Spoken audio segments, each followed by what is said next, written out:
Halo, selamat datang di pertemuan perdana dari mata kuliah pemrograman SISAP. Nah, di dalam mata kuliah ini, Anda akan dikenalkan dengan penggunaan dari bahasa SISAP.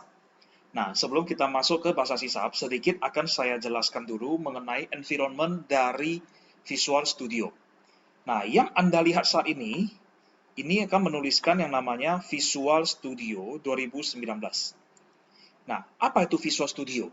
Visual Studio itu adalah satu aplikasi, di mana aplikasinya itu akan memiliki banyak bahasa pemrograman. Nah, jadi ingat, Visual Studio bukan bahasa pemrograman. Itu adalah nama aplikasi. Di dalam Visual Studio, terdiri dari beberapa aplikasi bahasa pemrograman. Nah, mungkin yang pernah Anda kenal, yang paling terkenal, itu adalah bahasa Visual Basic, atau istilahnya VB. Nah, disusul dengan SISAP, Visual SISAP. Ada juga C++, Visual C++. Nah, di luar itu, masih banyak lagi bahasa-bahasa pemrograman yang ada di dalam Visual Studio. Nah, kemudian Visual Studio yang akan saya gunakan selama satu semester ini adalah menggunakan Visual Studio 2019. Nah, apabila Anda terkendala dalam menggunakan Visual Studio 2019, Anda silakan menggunakan versi yang lebih rendah. Misalnya yang versi 2017, 16, atau mungkin yang versi 2012, 2010, dan seterusnya. Dengan menggunakan versi yang lebih rendah, hal ini tidak akan menghambat proses pembelajaran kalian di dalam mata kuliah pengantar pemrograman SISAP ini. Karena selama satu semester, materi yang akan kalian pelajari di sini adalah berupa perintah-perintah dasar, sintaks basic dari Visual Studio. Nah, oke, saya lanjut. Nah, pada tampilan ini, saat kita akan memulai project baru, maka kita akan memilih Create a New Project. Saya pilih. Nah, kemudian di bagian sisi kanan, ini akan tersedia banyak jenis project. Nah, bisa Anda lihat, dari semua jenis project ini, bahasa yang ada itu adalah SISAP. Semuanya adalah SISAP. Tadi kan saya mengatakan bahwa di dalam Visual Studio ada banyak bahasa. Ada Visual Basic, ada SISAP, dan sebagainya. Nah, di sini yang terlihat hanyalah SISAP. Nah, di dalam menginstal Visual Studio, Anda dapat memilih bahasa apa yang Anda inginkan. Jadi, Anda tidak perlu menginstal semua bahasa pemrograman di perangkat Anda. Cukup bahasa yang Anda gunakan saja. Hal ini akan menghemat resource yang digunakan. Nah, jadi dalam hal ini, yang saya install itu hanyalah Visual Basic di dalam Visual Studio. Oke. Nah, kemudian project apa yang akan kita gunakan di sini? Kita akan menggunakan namanya adalah Console App. Ya, Console App. Bisa Anda lihat deskripsinya adalah a project for creating a command line application. Nah, di dalam Console Application, di dalamnya itu kita akan melakukan pemrograman dasar, semuanya adalah berbasis teks, berbasis command line. Jadi tidak ada perancangan visual, tidak ada desain GUI atau graphic user interface. Itu semua tidak ada. Jadi semuanya adalah berbasis teks. Ya. Nah, jadi selama satu semester kita akan fokus ke dalam project console application. Nah, apabila Anda menggunakan Visual Studio yang lebih rendah, console application ini dia akan menuliskan secara lengkap. Jadi tidak singkat seperti ini. Dia akan menuliskan console application secara lengkap. Hanya di 2019 dia akan menuliskannya secara singkat, console app. Oke, setelah Anda pilih, ya, setelah itu next. Nah, maka akan ditanyakan. Pertama adalah project name. Apa nama projectnya? Nah, project perdana saya akan menuliskan project 1. Di mana lokasi simpannya? Di C folder testing. Nah, kita lihat di drive C folder testing. Ini dalam kondisi kosong. Ya. Oke. Kemudian solution. Nah, apa yang dimaksud dengan solution? Nanti akan saya tunjukkan fungsinya. Sementara saya akan menuliskan contoh solution. Setelah itu, sudah kita setup nama project, lokasinya, dan solution name. Kita pilih create. Oke, kita tunggu bentar. Nah, maka akan muncul tampilan seperti ini. Nah, di dalam tampilan ini, secara default, dia sudah menyediakan beberapa statement. Nah, yang pertama ini adalah diawali dengan using. Jadi dia akan memanggil beberapa library yang umum digunakan. Nah, penggunaan using ini identik dengan penggunaan perintah include di dalam pemrograman C yang sudah pernah Anda pelajari di semester sebelumnya. Oke. Nah, setelah itu, namespace project 1. Ini adalah nama projectnya. Ya. Nah, di dalamnya ada kelas program. Di dalam kelas program ada namanya static void main. Nah, static void main inilah istilahnya adalah main program atau program utama. Ya, program utama. Tanpa adanya program utama, maka project console application ini tidak akan dapat dijalankan. Oke, nah kita akan mulai dengan coding yang pertama. Seperti biasa, sebagai tradisi, apabila Anda mempelajari bahasa pemrograman yang baru, kata pertama yang akan dicetak itu adalah apa? Betul. Kata hello world. Nah, saya akan mencetak hello world. Saya akan mulai dari konsol, saya ketik konsol, dia akan memunculkan sejumlah perintah. Nah, kita pilih konsol, ya.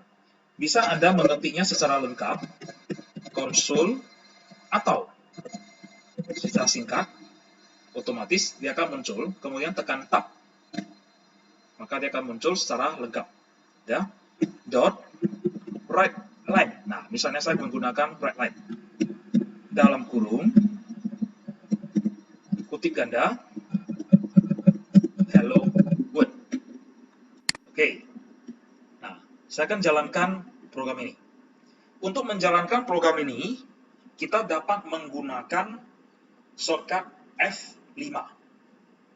Ya, shortcut F5, function 5. Atau tekan tombol start.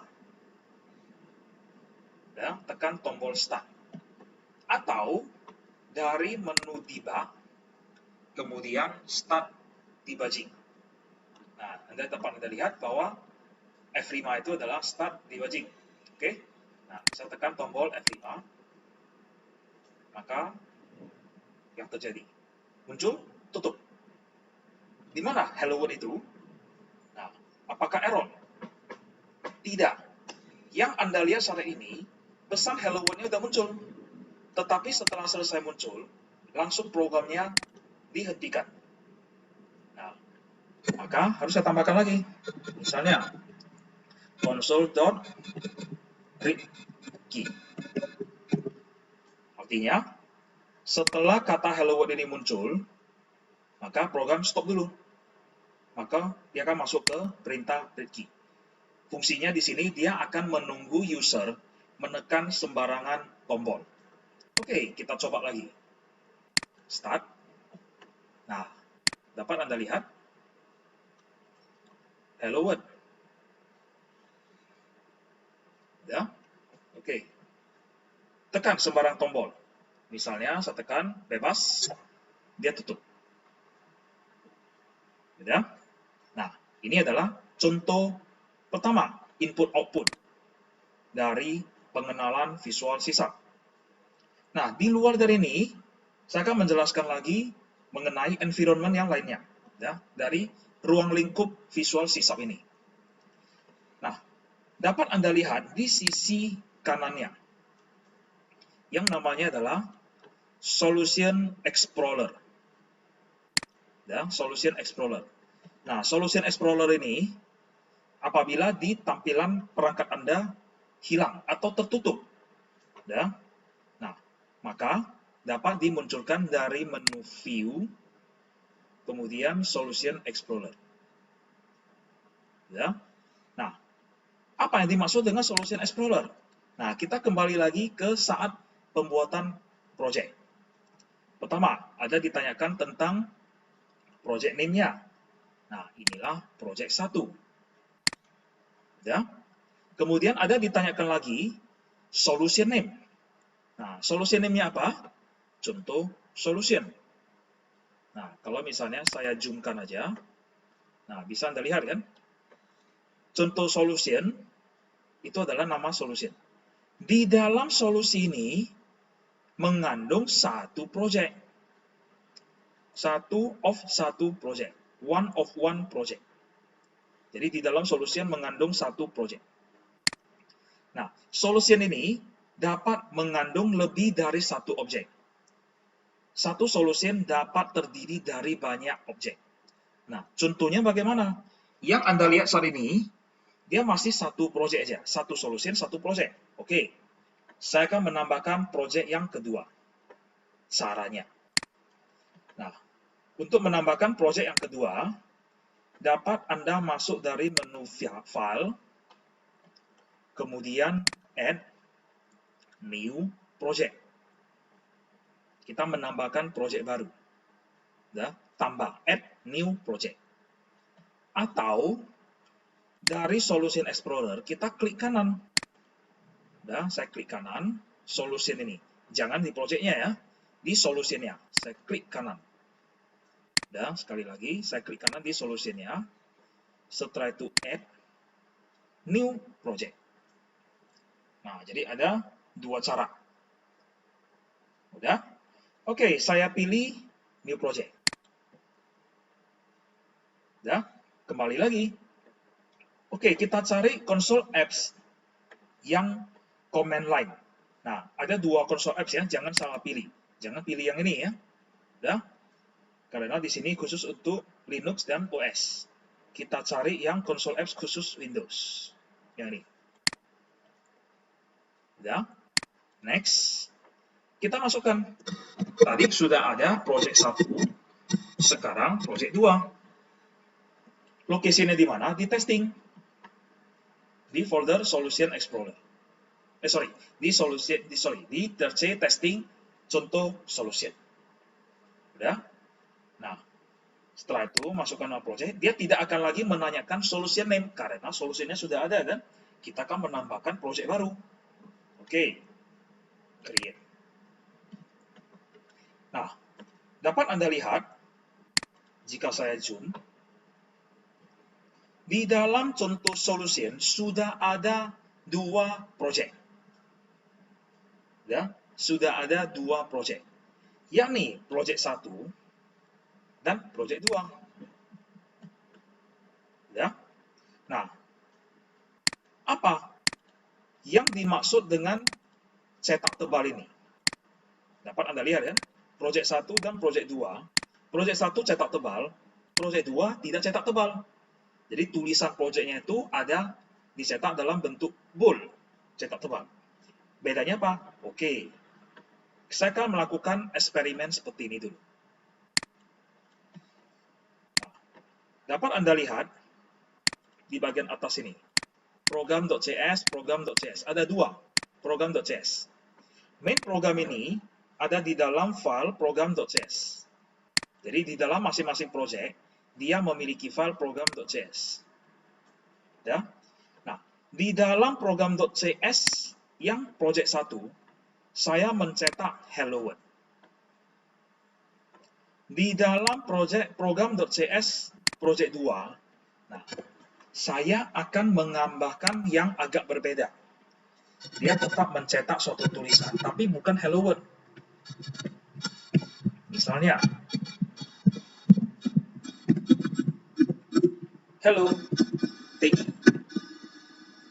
Hello, misalnya Prodi TI.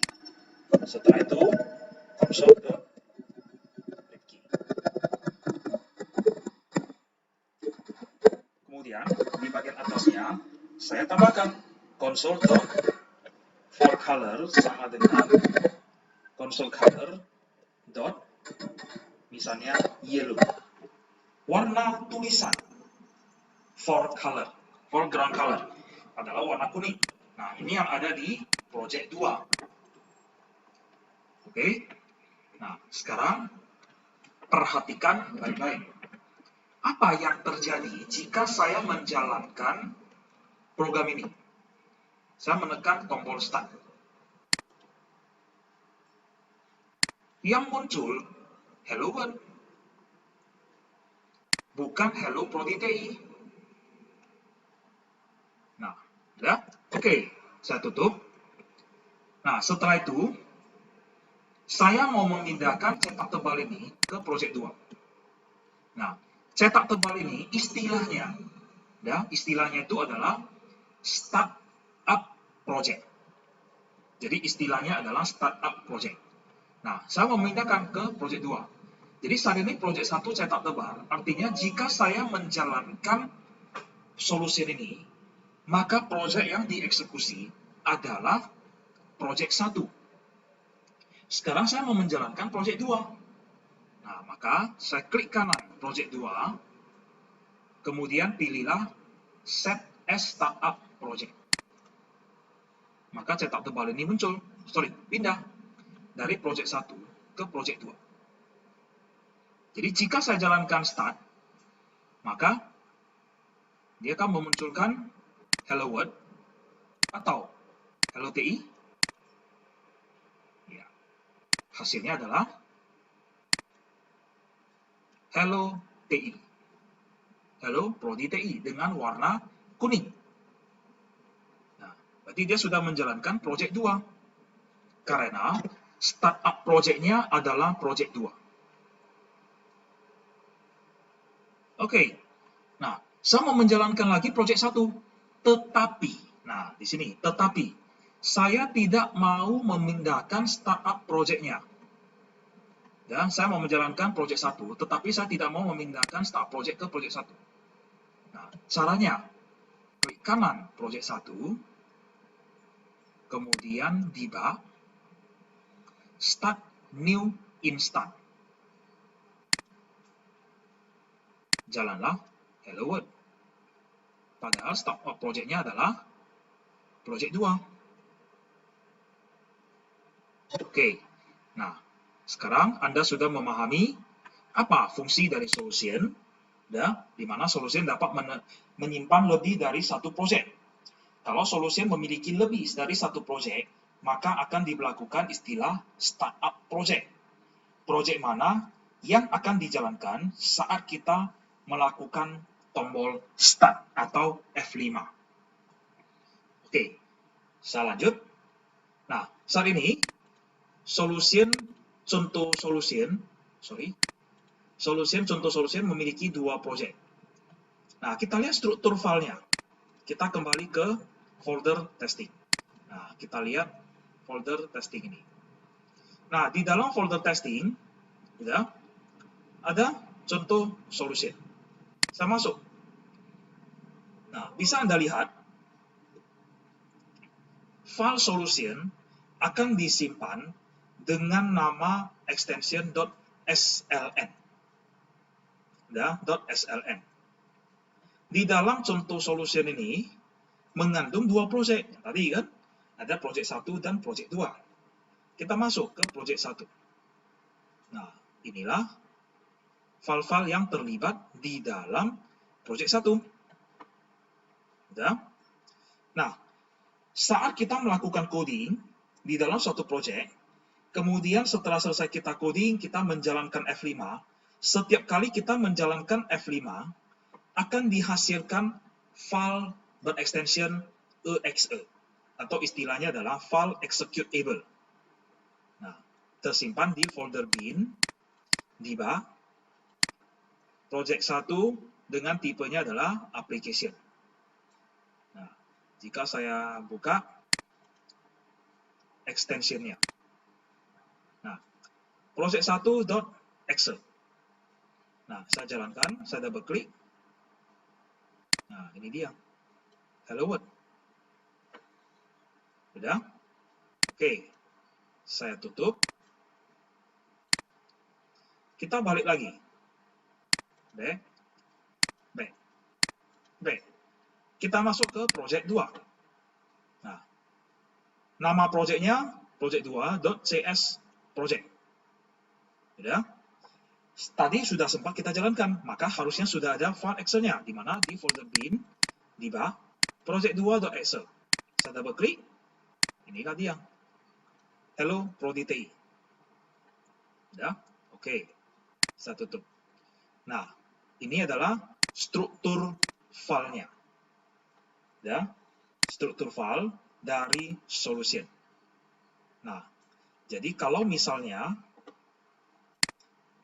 ya, kita kembali lagi ke sini. Visual Studio-nya sudah ditutup. Ya. Saya mau buka kembali 2 project yang sudah saya simpan di dalam solution. Maka cukup Anda buka dari solution-nya aja. Nah, jadi di sini saya double klik solution-nya. Maka otomatis akan terbuka 2 project. Ya. Nah, sampai di sini harusnya Anda sudah memahami bagaimana penggunaan dari struktur file Solution Explorer. Oke, berikutnya lagi saya lanjutkan untuk environment. Nah, saat ini startup project-nya ada di project 2. Nah, misalnya dalam pengetikan coding, saya ada menuliskan kesalahan sintaks. Ya. Nah, foreground color, saya kurang 1 huruf. Maka yang terjadi, dia akan dia akan memunculkan 1 notifikasi garis merah di bawah. Ya, 1 notifikasi garis merah di bawah. Nah, jika ada garis merah dan saya jalankan, maka dia akan muncul perintah seperti ini. Bahwa Visual Studio yang Anda bangun ini ada error, memiliki error. Mau lanjut atau tidak? Oke. No, stop. Nah, saat stop, dia akan memunculkan error list-nya. Jadi error list dapat Anda lihat di sudut kiri bawah. Yang namanya adalah error list. Ya. Nah, apabila error list ini hilang, tidak muncul, maka dapat Anda munculkan dari menu view error list. Ya. Oke. Nah, kita lihat. Di dalam error list ini ada error. Ya. Nah, 1 error. Errornya apa? Nah, dia akan menuliskan seperti ini. Console does not contain a definition of foreground color. Di dalam kelas konsol ini tidak ditemukan perintah ini. Tidak ada definisi seperti ini. Kita salah ketik. Ya. Nah, kesalahan ketik ini ada di mana? Ada di project 2, di file project.cs, baris ke-13. Nah, kita lihat. Baris ke-13. Baris ke-13. Sudah? Oke, saya balikkan lagi ke E. Nah, kemudian, misalnya, saya mendeklarasikan 1 variabel. Integer A. Ya, atau mungkin saya panjang aja, integer variabel A. Nah, apa yang terjadi? Dia muncul garis bawah, tetapi garis bawahnya itu adalah garis bawah hijau, bukan merah. Nah, kalau tadi merah, ini hijau. Kita coba lihat di error list. Nah, yang terjadi itu adalah bukan error, tetapi di warning. Ada 1 warning. Ya. Nah, warning ini adalah dia menuliskan bahwa variabel yang sudah dideklarasi ini, ya, variabel A yang sudah dideklarasi, tetapi tidak pernah digunakan. Nah, dalam hal ini, variabel tersebut akan membebani memori. Nah, sarannya apa? Dihapus. Ya. Nah, Jadi variabel tersebut tidak pernah digunakan. Sudah dideklarasikan tapi tidak pernah dihapus. Ya. Nah, dengan adanya warning, bukan error, program dia tetap akan bisa jalan. Nah, saya akan coba jalankan. Start. Dia tetap jalan. Dia tidak akan memunculkan pesan bahwa ada error seperti yang sebelumnya. Karena di sini dia hanyalah warning, peringatan, bukan error. Bisa? Oke. Nah, sampai di sini itulah pengenalan mengenai environment dari Microsoft Visual C#. Apabila ada yang kurang dimengerti, silakan dapat Anda tanyakan di forum yang telah tersedia. Terima kasih.